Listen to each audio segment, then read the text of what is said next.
Maulan na umaga mga ka-organic. Ito po, may harvest na po tayo na ating bulaklak ng kalabasa. Meron na po tayong manual pollination at tayo po ay mamimitas ng ating giant spinach para po meron na po tayong ulamin maya maya. Ilang piraso lang po yung kailangan natin gawa na ito po ay malalaki. Ano po natin yung may mga sira-sira na organic.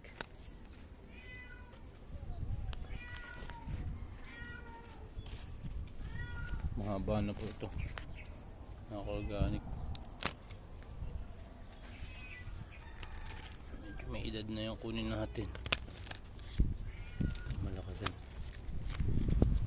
So ngayon po mga ka-organic, ilang piraso lang po, 5 piraso lang, meron na po tayong ulam. May gulay na po tayo mga ka-organic. May daon na din po ako ng sili dyan.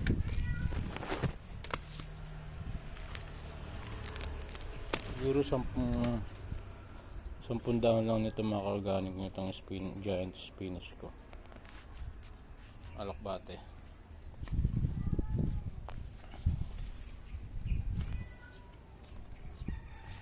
Trim po ako ng ibang mga dahon.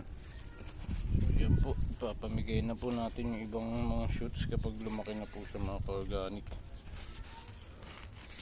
Dito po ay meron po bunga ng aking ampalaya mga organic. Ito, kunin na rin natin ito mga organic kasi medyo malakalaka na ito eh. Organic yung ating mga giant spinach, Malabar.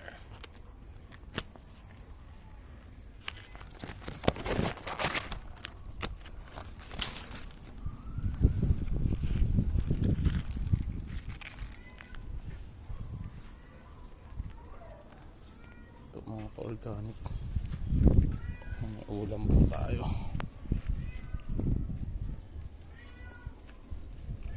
Sasabawan ko po siya.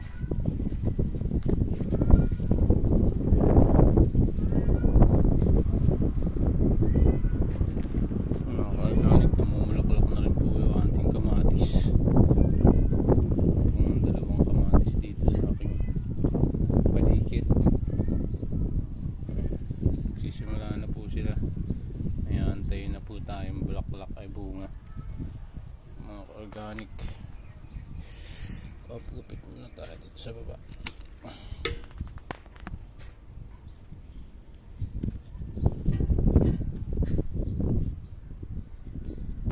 Hindi po tayong oink bungo ng aso.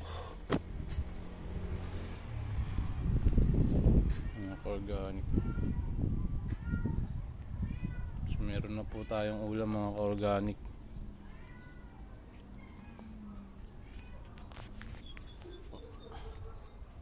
May gabi na tayo dyan.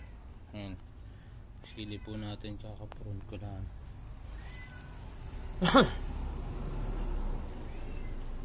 Meron po sana akong gagawing laing kaso nalaglag mga ka-organic. Kaya ayan, binayaan ko na lang po siya dyan. Masaya naman po yung ating special na alaga mga ka-organic.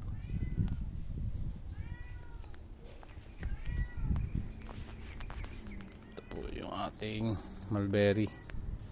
So sa isang araw po tatanggalan ko na ito ng daon mga ka-organic at iluluto ko po siya ng laing.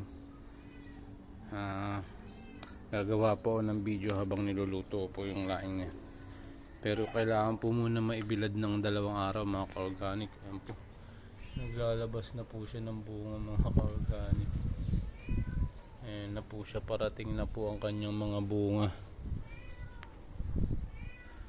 Hindi ko pala muna pwedeng kalbuhin itong mga organic, nagbubunga na pala. Ayan po, organic. So ito po, masayang masaya naman po yung ating mga kalabasa.